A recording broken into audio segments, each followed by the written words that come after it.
Alors là, on arrive à la troisième section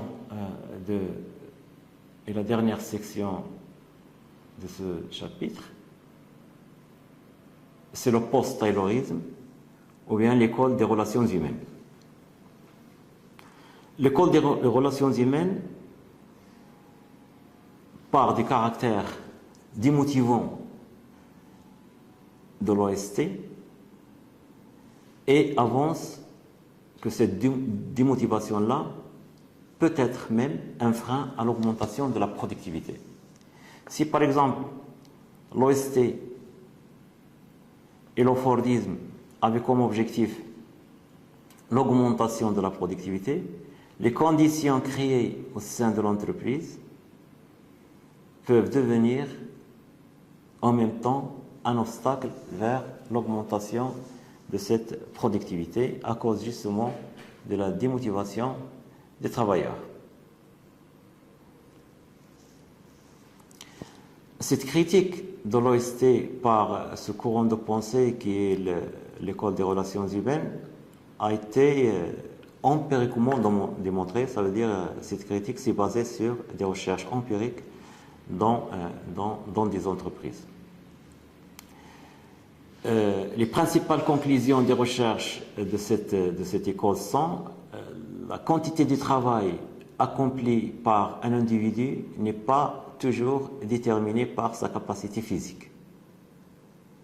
L'approche taylorienne, donc pour Taylor, il fallait choisir les hommes selon leur capacité à travailler. Or, il s'est démontré que la quantité de travail ne dépend pas de la capacité physique d'une personne, mais plutôt par sa capacité sociale, c'est-à-dire son intégration sociale.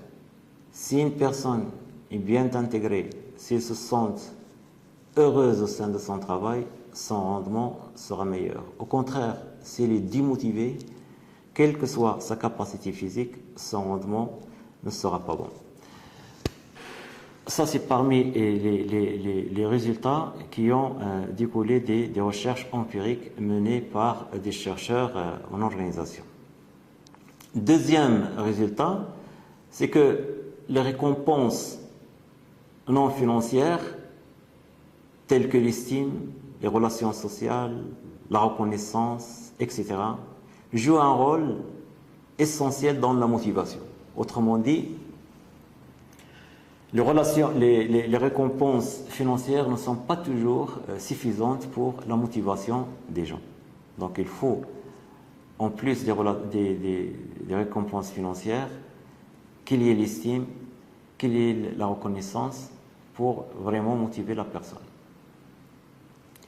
Troisième résultat qui découle des recherches des courants des relations humaines, c'est que la spécialisation de l'OST n'est pas la forme la plus efficace de l'organisation du travail. Donc, pour l'OST, il y a une seule forme de l'organisation du travail, c'est la spécialisation du travail.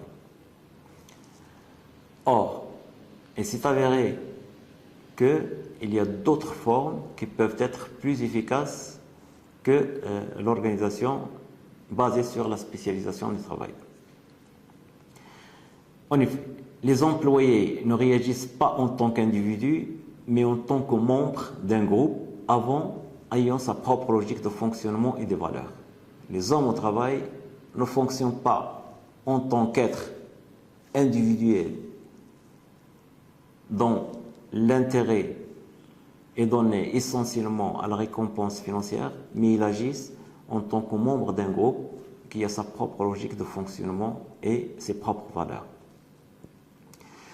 Il y a là tout un ensemble d'auteurs, tout un ensemble de courants théoriques, mais si on veut citer les principaux auteurs de cette école, on ne peut pas oublier Kurt Lewin avec sa théorie des dynamiques des groupes, qui cite effectivement que les hommes au travail agissent en groupe avec des normes, une culture particulière qui leur est particulière.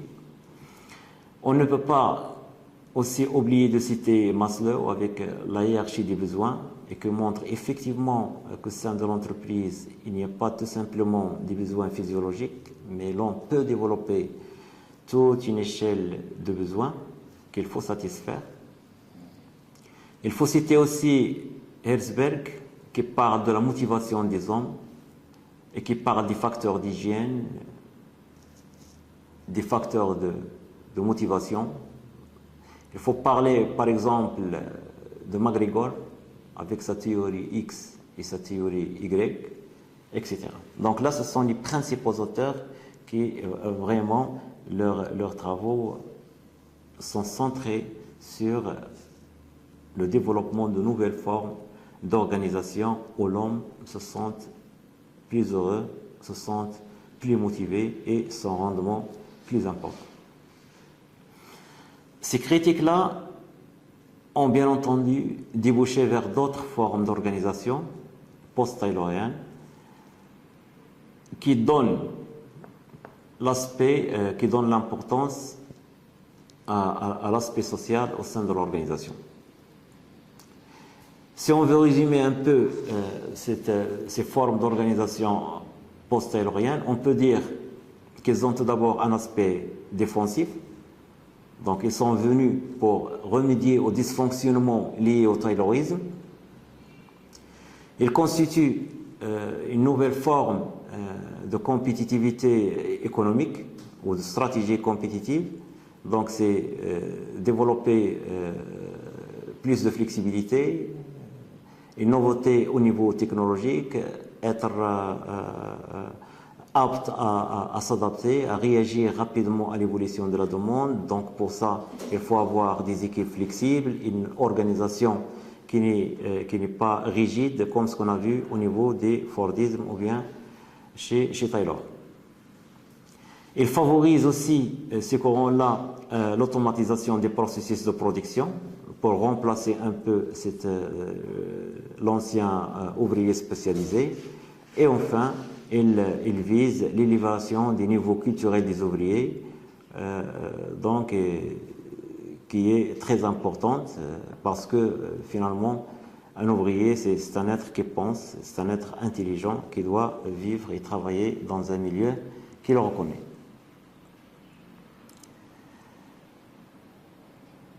Bon, ce courant-là a développé plusieurs formes d'organisation qui donnent plus de flexibilité et d'autonomie aux salariés. On parle de la rotation des postes, donc l'ouvrier occupe successivement différents postes de travail.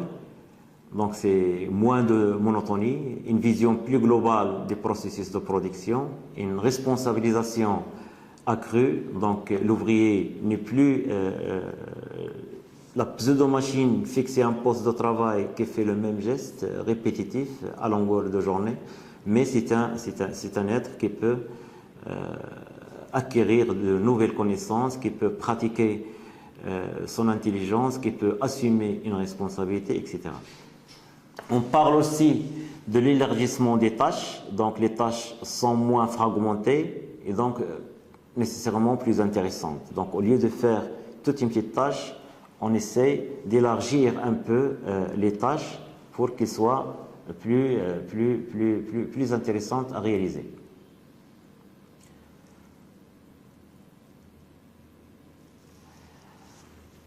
On peut aussi parler des pratiques de l'enrichissement des tâches. Le travail s'étend à certaines tâches telles que, par exemple, réglage et entretien des machines, contrôle de la qualité des produits. Donc, tout ça, on ajoute au travail de l'opérateur d'autres éléments pour enrichir un peu son travail. On peut parler aussi des groupes semi-autonomes constitués de quelques ouvriers qui s'organisent librement pour réaliser une certaine norme de production, donc toujours bien entendu fixée par la hiérarchie. Donc les tâches sont réparties d'un commun accord et le groupe tout entier est responsable de sa production, ce qu'on appelle les groupes semi-autonomes. Donc une certaine autonomie, mais dans un cadre général de contrôle de la hiérarchie. Mais quand même, le groupe se sent plus ou moins responsabilisé et l'ouvrier est inséré dans un groupe avec ce côté social qui est très important. On peut parler aussi des cercles de qualité, donc des groupes de volontaires qui se réunissent pour améliorer la qualité des produits, les performances réalisées, etc. Donc il y a ce courant de pensée qui vient critiquer l'organisation scientifique du travail, a donné lieu au développement de plusieurs formes d'organisation qui donnent l'importance au côté social et qui essayent de réduire un peu ce caractère pénible, aliénant et difficile du travail tel qu'il a été imposé par l'organisation scientifique du travail et dont le seul objectif était l'amélioration de la productivité. Malgré cette avancée sur le plan théorique et pratique dans le domaine de l'organisation des entreprises, là aussi, le post-taylorisme a aussi des limites, parce que l'OST, on peut dire qu'il s'y vit encore au sein de nombreuses entreprises. Il a été amélioré, certes, mais son existence est toujours présente. Pensez à ce qui se passe, par exemple, au niveau des centres d'appel. Pensez à ce qui se passe, par exemple, au niveau de la